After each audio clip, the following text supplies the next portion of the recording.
Un martes en Bucaramanga, una copa, un hombre solo. Ese hombre llevaba años ocupando cargos que la mayoría de profesionales sueñan con tener. Había sido ejecutivo de alto nivel, había sido ministro de Estado, había manejado equipos en varios países.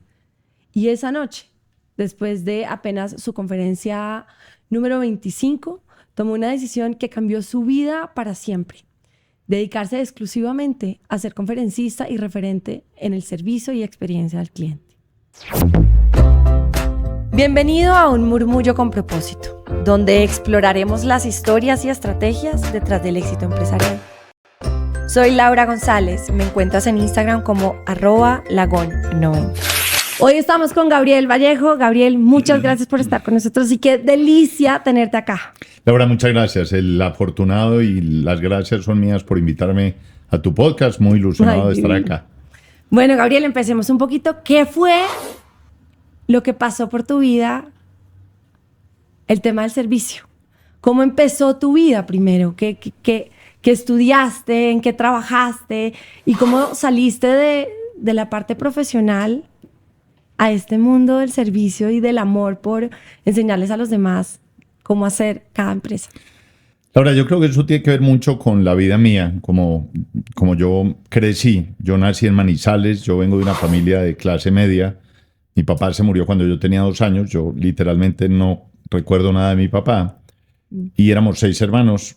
Mi mamá, como la mayoría de madres nuestras, pues hizo todo por nosotros. Mi mamá vendió empanadas, mi mamá vendió zapatos, mi mamá fue secretaria. Mi mamá hizo, como digo yo, un poco de todo y de todo un poco. Y uno de los temas que a mí más me marcó en la vida para dedicarme a este tema tiene que ver con una anécdota.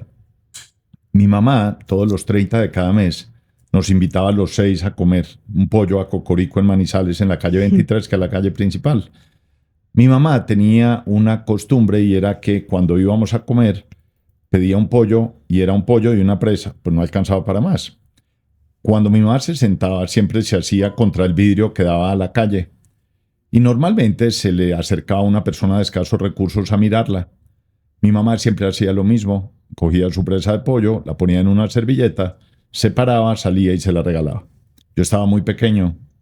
Pero con los años, un día le pregunté: mamá, ¿y por qué regalas la comida si tú tienes hambre? Y su respuesta literalmente cambió la percepción mía sobre la vida. Ella me contesta: hijo, nunca se te olvide que para recibir, primero hay que dar. Y esa es la dedicatoria de mi 5º libro de servicio. Y eso me enseñó en los trabajos públicos y privados míos a tener mucho amor por servir, por dar, por entregar. Y lo que eso me ha dado con los años es entender que siempre es más feliz quien da que quien recibe. Entregar genera enorme felicidad en el alma. Y con los años, después, cuando inicié mi trayectoria, yo vivía en Manizales, me vine a estudiar al externado de Colombia.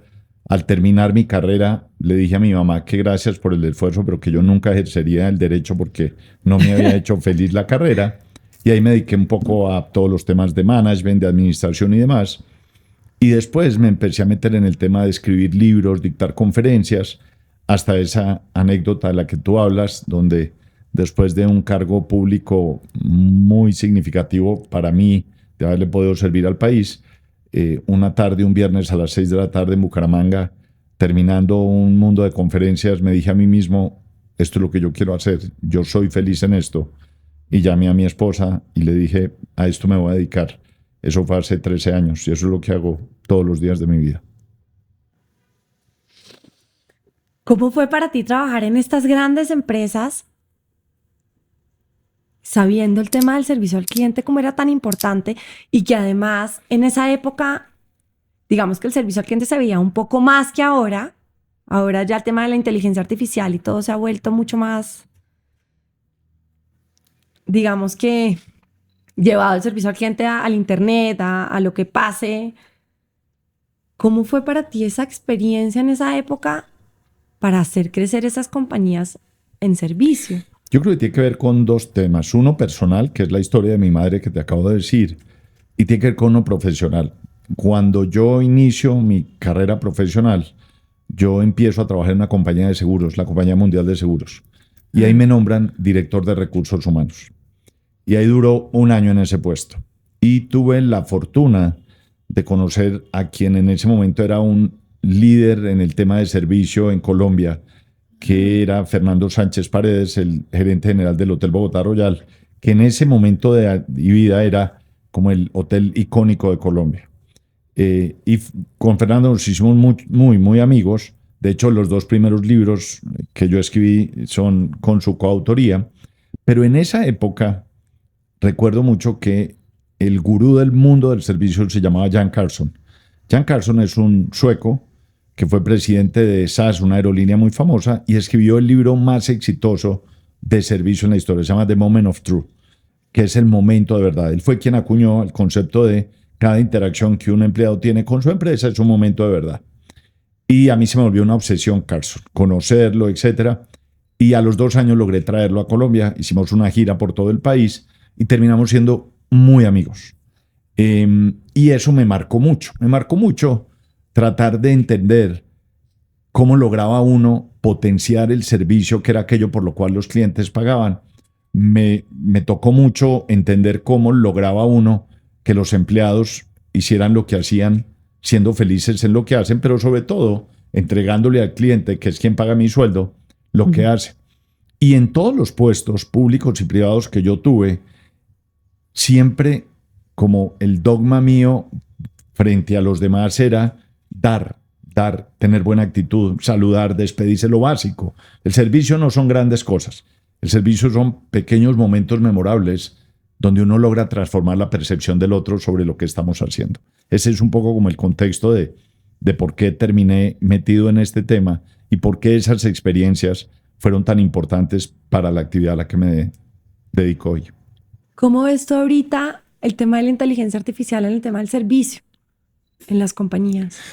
Yo creo y tengo la convicción que la inteligencia artificial es una herramienta absolutamente fundamental. Creo que ha generado enormes desarrollos en el tema médico, en distintos temas. Creo que se han perdido millones de puestos de trabajo, pero al mismo tiempo se han generado millones de puestos de trabajo. Vengo a decirlo exactamente en una conferencia hace una hora y dije literalmente esto. Yo creo que frente a la inteligencia artificial lo que es muy relevante es saber qué, cómo, cuándo y para qué usar la inteligencia artificial. Pero hay un tema que me parece que es el tema de fondo y es este.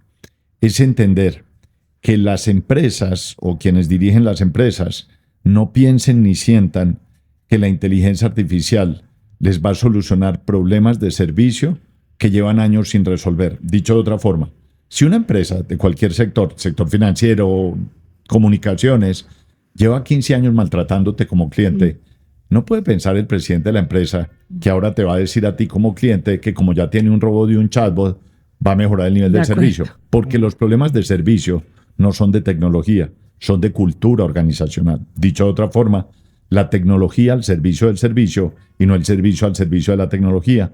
La inteligencia artificial viene para ayudar a acompañar y desarrollar tu proceso de servicio, no para sustituir el proceso. Claro. Dicho de otra forma, de una manera más concreta, yo creo que el debate hoy, que en mi opinión es errado, no es si la inteligencia artificial va a sustituir el talento. La gran oportunidad que tenemos hoy como nunca es definir cuáles son las competencias que tenemos que generar en el talento para que la tecnología sea un apalancador, un acompañante en cómo diseñar experiencias memorables del servicio y no un sustituto del mismo. ¿Y cómo lo lograrías? Yo creo que buscando un equilibrio, es decir, yo creo, por ejemplo, que el mundo de los chatbots hoy es muy relevante, es muy importante, pero es muy importante que también esté la opción humana. Yo acabo de publicar mi 7º libro, que se llama El servicio en la era de la inteligencia artificial. Una de las conclusiones del libro, por ejemplo, es que en Colombia el 65% de las personas que hoy llaman a un call center quieren seguir hablando con un ser humano y no con un robot. Y eso es muy relevante, porque un poco lo que tú esperas es tener a un ser humano al otro lado o a alguien que te resuelva un problema, que te diga, y un poco cuando cuelgas que tú digas, hablé con alguien y no hablé con un robot en general. No quiero decir que esto sea todo, pero yo creo que es parte de lo que está pasando y es parte de lo que va a pasar. Increíble, ¿no? Sí, sí. Cuéntanos esa historia que tú tienes que me encanta también, y es la historia de Italia. La historia de Italia me fascina y me encanta porque tienes como ejemplo algo de lo que realmente es el servicio. Cuéntame de eso. La historia de Milán es una historia mágica. Esa historia me ha marcado mucho a mí, ha marcado a miles de personas en el mundo porque la he contado. La historia tiene que ver con una experiencia personal. Yo corro maratones hace muchos años. Las maratones, como la mayoría saben, son carreras largas, carreras de 42 kilómetros, 195 metros. Las maratones son carreras que uno prepara 3, 6 o 9 meses antes de la carrera, dependiendo del nivel. Hace muchos años yo tomé la decisión de escoger las maratones un año antes. Desde este año yo sé qué carrera voy a correr el próximo año. En el 2018 corrí la maratón de Milán, en Italia. Y la historia es más o menos así. Yo llamo al hotel en Italia donde me quiero alojar, me contestan del call center, me toman los datos y un señor justo antes de colgar me dice, señor Vallejo, una pregunta final, ¿usted a qué viene a Milán? Y le digo, voy a correr la maratón de Milán. Pasa un año, llego al hotel y hago el check-in. Acto seguido, el botones me acompaña con las maletas a la habitación y cuando entramos a la habitación me entrega 50 tarjetas personalizadas con mi nombre, la dirección, el teléfono y el número de la habitación del hotel. Y yo le pregunto a él, ¿y esto? Y me dice, es que para nosotros en el hotel es muy importante que si usted se va a reunir con gente en Milán, la gente sepa usted dónde está alojado. Esto me pareció un detalle, wow. Las maratones se corren los domingos, salvo una.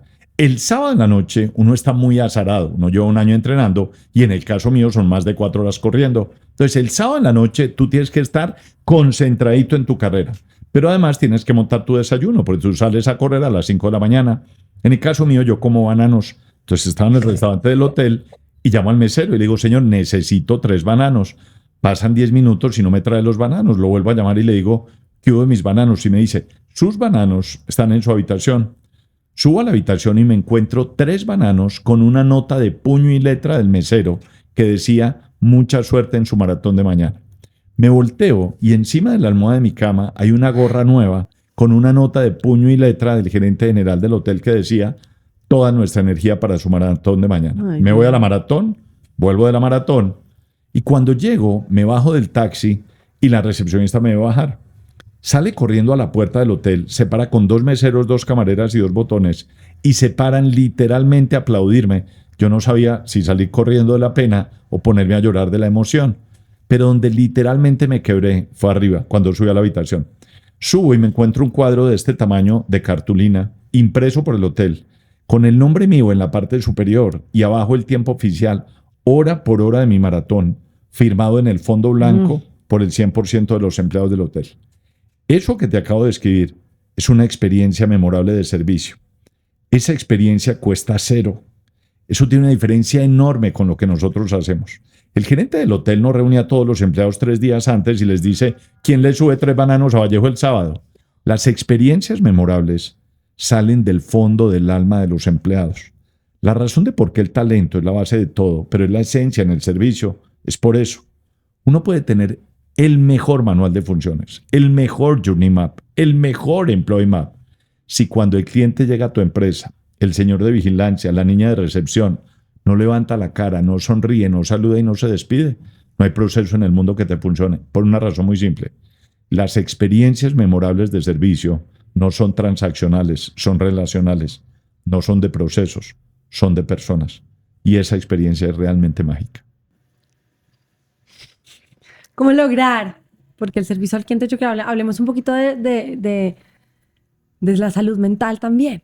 Porque yo creo que el servicio al cliente también va unido a eso. ¿Cómo logras tú que las personas que se levantan con el pie izquierdo, las personas que tienen problemas en su casa, tengan un buen servicio al cliente si están mal por dentro? Laura, yo creo varias cosas. Lo primero es, tenemos un problema muy grave y es, en general, nosotros no sabemos relativizar los problemas. Todos tenemos problemas. Tú tienes problemas, yo tengo problemas, todos tenemos problemas. Pero hay problemas de problemas. Cuando tú le dices a la gente, ¿por qué está de mal genio? Mucho calor. Y hoy, mucho frío. Y mañana se dañó la fotocopiadora. Yo digo a la gente, ¿problemas? Hay problemas graves. Se me murió un familiar, tengo un problema con un familiar enfermo, perdí el trabajo. Porque si no, la cotidianidad mata tu vida. Esto es la primera parte. La segunda tiene que ver con esto. Estaba leyendo antenoche, me llegó una encuesta de España. El 95% de la gente hoy en el mundo, lo primero que hace cuando se levanta y se despierta es mirar el celular. Entonces yo le digo a la gente, 5 de la mañana, ver el celular no le agrega valor. no se le olvide que los 5 primeros minutos del día suyos definen mucho lo que usted va, cómo va a ser su día. ¿Por qué cuando usted se levanta y se sienta, usted no mira al techo y da gracias a quien usted quiera? De las 2 cosas únicas importantes ahí. Amanecí vivo y tengo salud. El resto llega, pero lo otro no. Entonces nosotros hemos perdido el estado de ánimo. Yo le digo a la gente, yo paso mucho tiempo en mi vida solo. Yo vivo entre un avión, un hotel y un aeropuerto. Y a mí me impresiona mucho la cara de la gente cuando la veo caminar por la calle. Ahora que termine la entrevista o salgas, mira la cara de la gente hace mala cara todo el día, con la mayoría de gente. Yo digo a la gente, pero si usted debería estar feliz, eso es lo primero. Pero hay otro tema de fondo que me parece más importante, que es este. Cuando a mí me preguntan qué es lo más importante para mí en la vida, yo le digo lo que yo le digo a mi hija todos los días: ser buena persona, ser buen ser humano. Y me dicen, ¿y por qué? Le digo, por una razón muy simple. Con los años yo aprendí que no es más feliz el que recibe, siempre es más feliz el que da. Y porque la vida al final le devuelve a uno lo que uno entrega. Se puede demorar, pero se la devuelve. Y quiero unir, si me permites, este último tema con la maratón pasada. La maratón del año pasado la corrí en Copenhague. Yo voy a las maratones hace muchos años con mi esposa y tenemos un hábito. El hábito es que la ciudad donde hacemos la escala para el destino final, compramos una botella de licor para el día de la carrera después celebrar. Este año, antes de Copenhague, hicimos la escala en Madrid y voy al duty free a comprar una botella de champán. Delante mío hay un español, un joven de unos 22 o 23 años, con una botella de whisky. Pasa a la caja y cuando entra a la caja, saca su cédula, su DNI y se lo muestra a la niña de la caja. Y la niña de la caja le dice, ¿y esto? Y él le dice, para que usted sepa que soy mayor de edad. Bueno, paso yo y saco mi cédula y se la entrego. Y me dice, ¿y esto? Y le digo, para que usted sepa que soy mayor de edad. Yo no te puedo pintar el tiempo que él duró. Ella duró riéndose, pero riéndose a carcajadas. Pago, me voy y reviso la cuenta. Y le digo a mi esposa, se equivocó, me cobró el 20% menos, entonces me devuelvo. Y le digo, señorita, cometí un error. Me dijo, ¿qué le pasó? Me cobró el 20% menos. Y me dice, no me equivoqué. Yo llevo 9 meses trabajando en este aeropuerto. Usted es la primera persona que me hace reír desde que yo empecé este trabajo. Y esto no lo digo para que todos tus televidentes no salgan ahora a echar un chiste ni cómo le digo a la gente. Esto te lo digo porque la vida le devuelve a uno lo que uno entrega. Si uno lo hace con amor, si uno lo hace con desprendimiento, si uno le pone un poco de sentido del humor, la vida se puede demorar, pero la vida le devuelve a uno lo que uno entrega. Quiero saber qué piensa tu mamá hoy en día. Mi mamá se murió hace 4 años, Okay.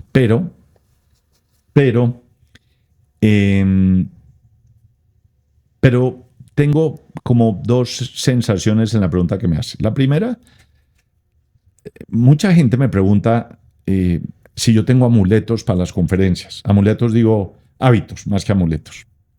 Yo tengo varios hábitos. Antes de que mi mamá falleciera, yo tenía un hábito y era que yo antes de despegar a ir a una conferencia la llamaba y cuando aterrizaba la llamaba a decirle ya llegué. Hoy me pasa muchas veces que aterrizo y marco el teléfono de la casa de mi mamá inconscientemente. Wow. Pero tenía otro hábito que es, yo le decía, necesito que me prenda una velita. Entonces mi mamá me prendía una vela blanca todos los días de las conferencias. Ese hábito lo tomó mi hermana. Entonces yo le mando a mi hermana la agenda de la semana y mi hermana prende la vela. Entonces me manda la foto de la velita. Pero me pasó una cosa que nunca me había pasado. Ayer estaba dictando una conferencia en Pereira. Y cada que voy a subir al escenario, hago 2 cosas. Me doy la bendición. Y la bendición es mi conexión con mi mamá.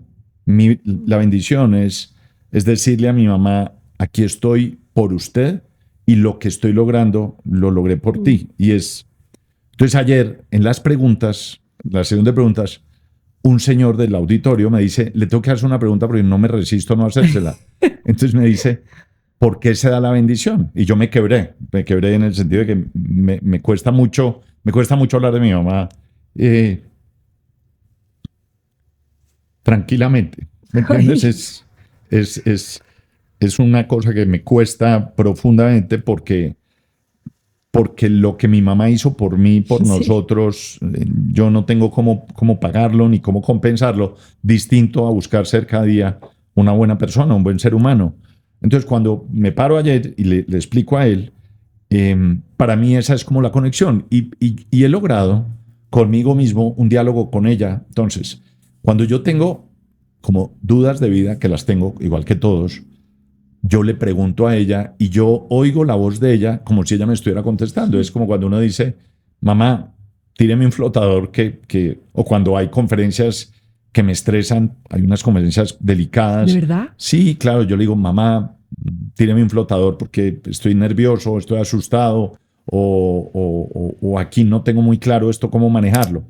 Entonces, mi relación con mi madre en lo físico es de ausencia, pero en lo espiritual es de presencia diaria, ¿me entiendes?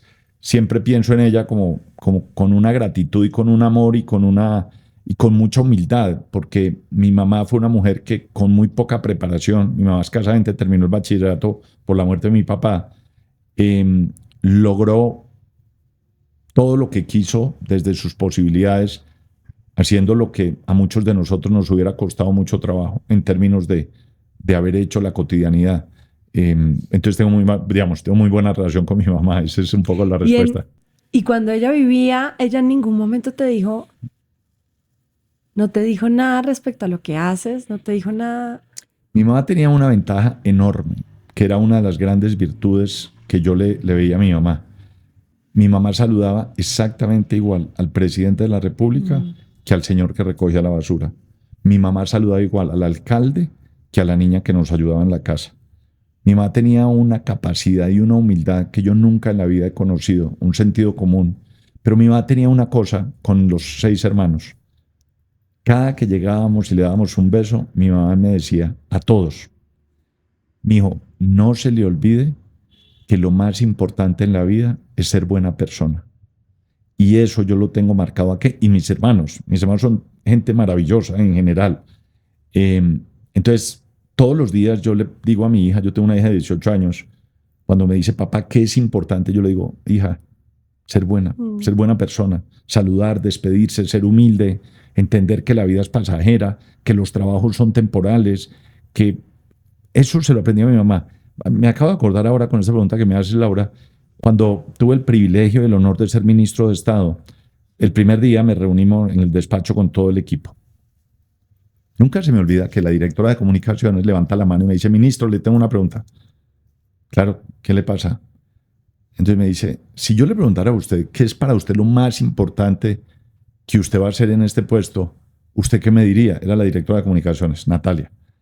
Y le dije, una cosa, Natalia, que a ninguno de los que esté aquí, empezando por mí, nunca se nos olvide que en unos meses o años vamos a volver a coger taxi en la calle 72 con Séptima. Increíble. Y eso es lo que yo creo que es muy relevante, es no creerse el cuento del puesto, ni de la plata, ni del estatus, ni donde vivo, porque la vida va y vuelve. Al final, no se trata de qué puesto tiene uno, sino cómo lo define a uno la gente. Y a mí me da mucho dolor cuando a la gente la definen por el cargo y no por la persona. Cuando uno dice, ¿qué hace su papá? Es presidente de... No, yo le decía a la gente, tuve el privilegio de estar en los grados de una universidad la semana pasada, hace un par de semanas como orador principal. Y yo le decía a los graduandos, ojalá que cuando ustedes les pregunten que ustedes a qué se dedican, ustedes pudieran decir, yo me dedico a buscar ser buena persona, cada día mejor. Y yo creo que si la gente tuviera esa conciencia, el mundo sería muy distinto. Si nosotros... me pasó una anécdota que además es reciente porque fue en la conferencia de ahora. La conferencia donde estaba había muchas empresas familiares, pero ahí había un tipo al que yo toda la vida admiré muchísimo. Y cuando yo era muy pequeño en las empresas, pequeñas digo hace 15 o 20 años, este era uno como de los megacacaos del país. Siempre fue diferente conmigo. Humilde, querido, amable. Pero la gente lo reconocía por ser el presidente de tal empresa. Hoy lo veo. Hoy fue a escucharme a él.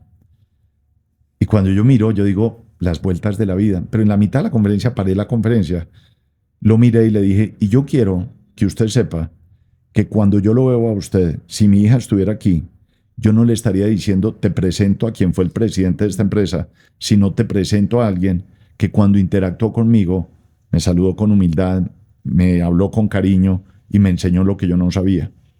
Yo creo que de eso se trata la vida, de cómo uno da lo mejor de uno. No importa el puesto que uno tenga, el puesto va y vuelve, pasa. Lo otro no, lo de ser buena persona. Qué maravilla que a uno lo definan porque uno es un buen ser humano, no por el puesto que tiene. Lo otro va y vuelve, ¿me entiendes? Ese es un poco el contexto. Hablemos un poquito de las empresas como tal. Y es, ¿cómo saber que una empresa sí tiene buen servicio al cliente o malo? Porque, pongo un ejemplo. La empresa familiar que yo tengo tiene varios problemas en servicio al cliente, pero no tanto por nuestros colaboradores, sino por los mismos clientes. ¿Cómo lograr que eso sea? Porque, digamos, nosotros le hemos metido un montón al servicio al cliente, a que respondan siempre lo mismo, a que saluden al cliente, a que se despidan. Pero a veces el cliente no funciona de la manera en que uno necesita que la compañía se haga, digamos, como ¿cómo se dice eso? Un engramaje o Sí. mucho más tolerante hacia la organización. Yo creo varias cosas. La primera es, hay unos negocios en donde el producto que uno entrega es muy importante, pero el valor percibido es muy bajo. Es decir, en donde tú sabes que tienes donde guardar una moto o un carro, te da un poco de rabia tenerlo que dejar ahí y te envenena pagar. Y cuando pagas, si te parece caro, pues tú dices, pues cuando dices, uno de los problemas es que la gente asocia el precio con el servicio, que no tiene nada que ver, nada. O sea, una cosa es el precio y otro el valor percibido. Pero lo segundo tiene que ver con un fenómeno que yo le explico a la gente todos los días o trato de explicarle. La gente me dice, Gabriel, es que a la gente le molesta pagar. Cuando la gente va a pagar, paga con rabia, en general. De acuerdo. Yo le digo, dígame una actividad donde la gente vaya a pagar feliz. Una, yo le digo, yo conozco una, solo una, cuando uno va a comprar cerveza. Nunca yo conozco a alguien que salga con la paca de cerveza a quejársele a la cajera de que la cerveza está cara. Nunca. Eso sí, se despachan contra la papa, la yuca. Entonces, ¿qué es muy relevante? Entender el negocio en el que está uno, entender que la percepción del servicio que recibió es, entre comillas, X. Es un poco como cuando te dicen, a usted le gusta y le parece que el acueducto funciona bien. Entonces tú dices, sí, pero cuando te llega la factura dices, esto está carísimo, esto es terrible. Claro, porque tú asocias el servicio con el precio. Y ese es un riesgo muy alto. Entonces, ¿qué es lo que es muy relevante? Que quien trabaja e interactúa no esté esperando que el cliente le diga, oiga, quedé feliz, es que el cliente diga, aquí voy a volver porque usted me saluda, usted se despide de mí. Entonces, un poco el mensaje es, ¿cómo sabe una empresa si lo está haciendo bien o mal? Mire cuántas recompras hace el cliente en su sitio. ¿Cuántas veces al mes el cliente va al mismo sitio a hacerlo, a recoger eso? ¿Usted quiere saber si lo está haciendo extraordinario? Mire cuántos clientes nuevos que tiene son referidos o recomendados de clientes que usted tiene actualmente. Entonces, más que pararnos en el cliente, nos tenemos que parar en la empresa. Esta es la esencia de este negocio, el servicio al cliente. Aquí la gente vive y vibra por el cliente, o aquí hacemos un negocio transaccional y no relacional, que es de lo que trata el mundo de la experiencia, el mundo del servicio. Porque en cualquier negocio, tú tienes 30 segundos para cambiar la percepción de la gente. Cuando vas a pagar un parqueadero, por ejemplo, la forma como saludas, la forma como dices, la forma como interactúas, la forma como... Eso por un lado. Pero por otro, y te voy a dar un ejemplo concreto. Me parece que a veces, no sé la empresa, es lo de menos, pero el domingo pasado vengo a misa, 6 de la tarde, por acá. Y hay un parqueadero al frente.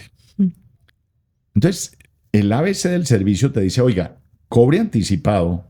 La misa no dura más de 1 hora. Cobre anticipado. Domingo, 7 de la noche, no es que usted diga, no, se paga la salida. 40 minutos la fila para pagar. Entonces, te envenenas. O sea, dices, pero ¿esto por qué pasa? Pero no pasa ahí. Te doy otro ejemplo. Una aerolínea, que no doy el nombre, pero es roja.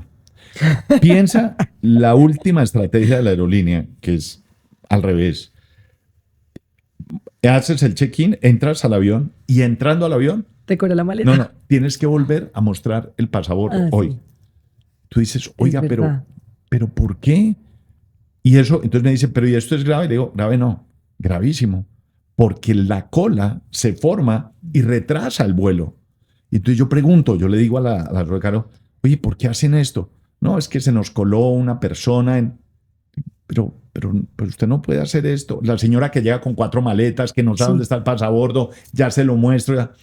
Un poco el mensaje es cómo diseñamos los procesos, la actitud y la forma para que el cliente perciba que de verdad nosotros estamos enfocados en él y no en contra de él, que es lo que mucha gente piensa en general. Increíble, me diste una idea. Muy bien. Bueno, ahora hagamos una cosa. Voy a decirte yo palabras Sí, y tú me vas a responder qué prefieres de las dos. ok. ¿Foco o creatividad? Foco, ¿Disciplina o motivación? disciplina, ¿Experiencia o conocimiento? experiencia, ¿Escuchar o hablar? escuchar, ¿Libro físico o audiolibro? físico, ¿Conferencia presencial o virtual? presencial, ¿Servicio memorable o producto memorable? servicio memorable, ¿Cliente nuevo o cliente que regresa? cliente que regresa, ¿Hospitalidad o eficiencia? hospitalidad, ¿Marca personal o marca corporativa? marca personal. ¿Verdad? Sí, ¿Aprender enseñando o aprender haciendo? aprender haciendo, ¿Paciencia o velocidad? paciencia, ¿Hotel o aeropuerto? hotel, ¿Micrófono o teclado? micrófono, ¿Improvisar o planear? planear, ¿Leer un libro o escribir uno? leer un libro. ¿No escribir uno? Es que ya llevo 7 que me hacen muy feliz, pero leer un libro es que Es deli. es que aprendí Sí. con los años que cuando uno ama leer, uno nunca está solo. Y eso tiene una ventaja muy grande para la vida que yo llevo, que es viajar todos los Total. días de mi vida. Total. ¿Primera fila o última fila? Primera fila. ¿Se puede tener una empresa feliz con empleados infelices? Imposible, ¿No? imposible. Se ¿Cómo? puede tener una empresa que funciona bien, pero que si los empleados son infelices, no es una buena empresa en el buen sentido de la palabra. Es decir, tú no puedes pretender que si tus empleados no son felices en lo que hacen, entreguen felicidad a los clientes. Y esa es la esencia, ¿me entiendes? La gente dice y piensa que lo más importante en las empresas son los clientes y lo más importante son los empleados. Porque si no tienes empleados felices, no vas a tener clientes felices. Clientes felices no es que la gente esté riendo todo el día. Clientes felices es cómo logramos que la gente comparta el propósito de la empresa donde yo trabajo con el propósito de la vida que yo tengo o el propósito que la gente está buscando encontrar. Eso no es muy normal. Es decir, ¿cuántas empresas hace este cálculo? Cuando tú preguntas, gente que trabaja en el mundo corporativo, y tú le dices a la gente, venga, pero usted se muere por la empresa, usted se hace matar por la empresa. No. No hay un día de mi vida en las conferencias que yo no le pregunte al auditorio, incluido ayer, que había 1000 personas, o hoy, que había 40. Hay una parte de la conferencia donde le digo a la gente, levanten la mano, ¿quiénes de los que están acá, su sueño de vida es ser independiente? El 95% del auditorio en general levanta la mano.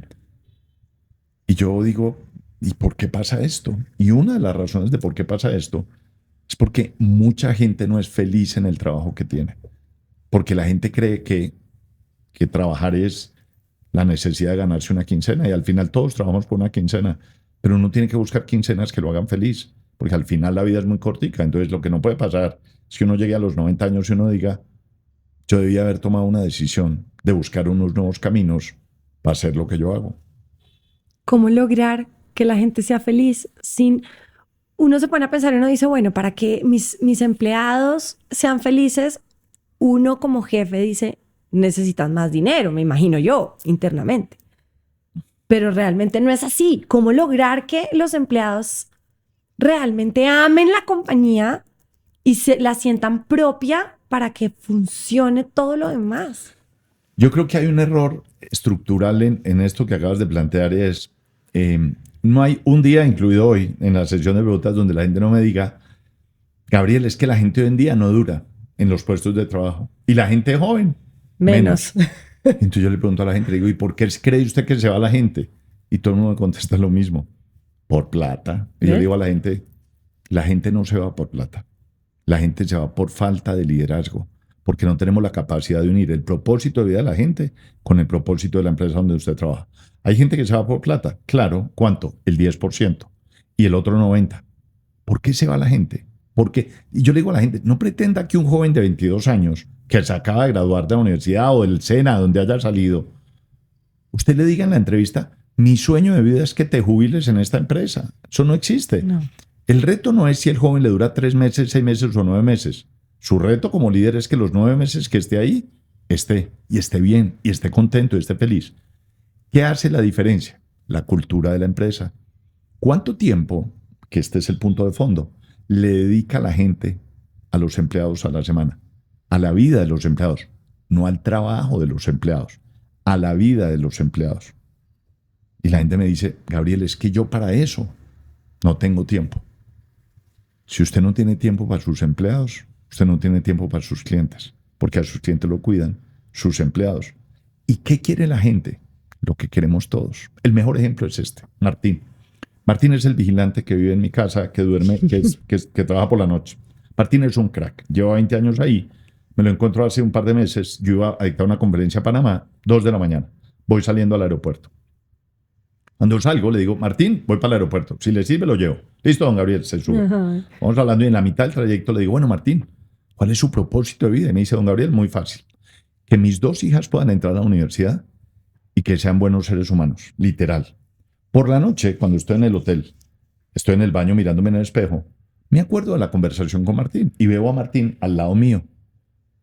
Y yo digo, es que lo que quiere Martín es lo mismo que quiero yo, que mi hija entre a la universidad y sea una buena persona.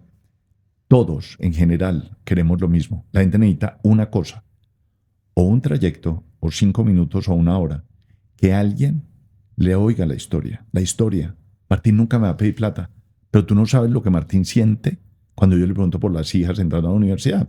Entonces, ¿qué necesita la gente? Que la involucren, que la hagan formar parte de algo más allá de un nombre de una empresa. Y eso no lo hacemos. En general, hay gente que sí. Pero la pregunta es, ¿cuánto tiempo del día, de la semana, usted le dedica a la gente a compartir, a decir por qué esta empresa es relevante, por qué esto es importante? Muy poco. O no tienen tiempo, o no alcanzo, o cada uno tiene que buscar su camino. Yo creo que es distinto. No hay una empresa exitosa en el mundo en servicio que yo conozca donde la gente no involucre a la gente en los valores, en la cultura, en los principios. Y esa es la esencia, ese es el tema. Qué berraco. Detrás de las grandes marcas siempre hay una cultura. ¿Cómo hace un líder para lograr que un empleado no solo cumpla una tarea, sino que se enamore de servir? Yo creo que tiene que ver con 2 palabras. Uno es el ejemplo. La mejor forma de liderar es con el ejemplo. Saludar, despedirse, mirar a los ojos, dedicar el tiempo, quitar el celular de la mesa, hablarle a la gente, preguntarle a la gente por la familia, por la mamá, por la abuela, por el tío. Esa es la primera. Y la segunda, generar hábitos. Los hábitos son la única forma como uno consolida la cultura. Cuando la gente le dice a uno, Gabriel, pero es que yo le repito y vuelvo y le repito y parece que no entienden. Y yo le digo, le voy a dar el ejemplo para evitar susceptibilidades. ¿Cuántas veces yo le dije a la hija que yo tengo, chiquita, esto? Baje los codos de la mesa, cierre la boca, mire al abuelo, despídase de beso, tal. No días, no meses, años, 3 veces al día. Eso, traslada eso a la empresa. ¿Cuánto tiempo le dedicas tú en la empresa a decir, repetir y volver? Hay un libro que es como ahora una Biblia mía, que se llama Hospitalidad Irracional. Ese libro es un bestseller mundial, lo escribió Will Guidara, que era el gerente del que fue en el 2017 el mejor restaurante del mundo, el Madison Park. Y lo menciono en esta parte porque frente a la pregunta que me haces, el tipo desarrolló un concepto que se llama el briefing. El briefing es media hora antes de abrir el restaurante, 11:30. Reúne a los 140 empleados. Todos los días de la vida, media hora. Hablar de un solo tema. El servicio del cliente. Errores, aciertos. Todos los días, sin excepción. ¿Qué logra eso? volver el hábito. Los hábitos se logran con la repetición. Nosotros no hacemos eso. Hacemos eso una vez al mes, al año, a la fiesta de fin de año, el semestre. Esto es el hábito, es diario. Esto es la prioridad, este es el foco. Estamos en esto. Yo creo que ese es el camino.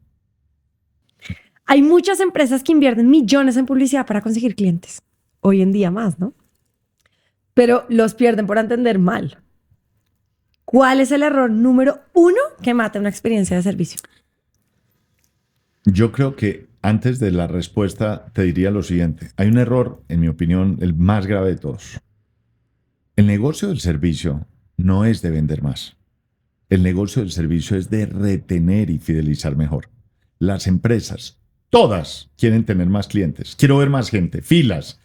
Yo le digo a la gente, no, el negocio no es de tener más. El reto es cómo retengo y fidelizo y traigo clientes nuevos. Cuesta 7 veces más traer un cliente nuevo que cuidar un cliente que usted tenía con anterioridad. Claro. Dicho eso, concéntrese en los clientes de hoy. Y yo creo que el error más grande que la gente ve es que no entienden el valor que tiene un cliente en términos reales, en términos de cuánto me cuesta conseguirlo, retenerlo y fidelizarlo, porque muchas veces buscamos los clientes para cumplir el presupuesto del mes, el trimestre y el año, y no para los clientes en el trayecto de la vida, que es de lo que se trata el mundo del servicio. No es tener más clientes, es retener y fidelizar mejor. Y eso te va a traer nuevos clientes. Gracias, Gabriel. Me dejaste boquicerrada. Qué fascinante es oír este tipo de cosas. Qué fascinante además, porque cuando uno tiene compañías, uno trata de plasmar eso que tú dices en volverlo realidad en las compañías de cada uno, ¿no? Y ojalá que esta entrevista les sirva a ustedes un poquito al oír este tipo de personajes que lo llenan a uno de aprendizajes y de emoción frente a las compañías que tiene cada uno de nosotros. Gracias por acompañarnos, Gabriel. Laura, a ti y a todos tu audiencia maravillosa, el más feliz del mundo. Yo Gracias más por esta reunión que casi que no la logramos. El más feliz y yo muy complacido. Espero que veamos próximamente el capítulo y todas las entrevistas que has hecho me han parecido maravillosas. Muchísimas gracias por la invitación. No olvides suscribirte a nuestro podcast y dejar un comentario sobre tus pensamientos sobre este episodio. Espero que hayas aprendido algo nuevo para tu emprendimiento. Este podcast es una producción audiovisual de Hemisferio Izquierdo y todos sus derechos estarán reservados.